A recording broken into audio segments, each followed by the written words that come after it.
May the Lord's name be praised. The scripture portion for today is from the Gospel according to St. Matthew chapter 12, verses 33 to 37.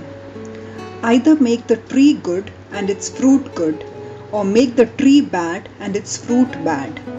For the tree is known by its fruit. You brood of vipers, how can you speak good when you are evil?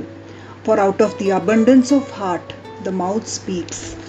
The Apostle Matthew mentions about the fruit produced by trees.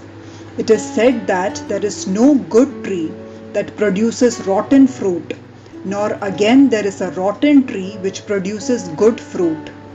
Each tree is recognized by its fruit. People do not gather figs from thistles, nor gather grapes from bramble bush.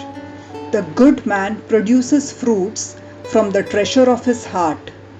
The mouth speaks out of whatever abound in the heart. Apostle Matthew is giving us a collection of rules for life and living.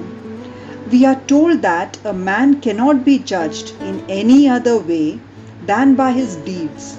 Fine words will never take the place of fine deeds. The only way to prove the superiority of Christianity is to show by our lives that it produces better men and women. In Matthew chapter 3 verse 10, there is also a warning that the tree which does not bear good fruit is thrown into the fire.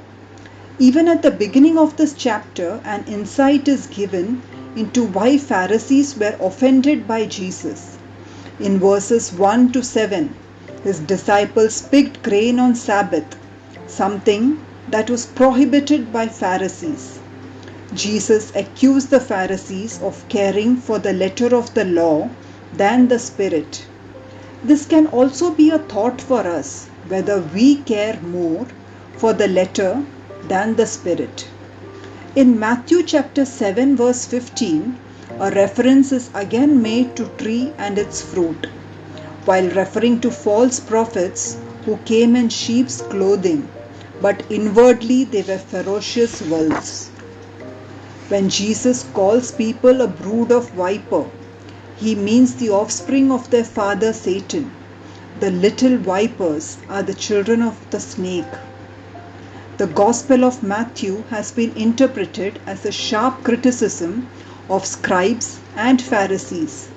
In the light of these words, let us examine our hearts and turn to the Lord for guidance so that we may become the good tree that bears the good fruit.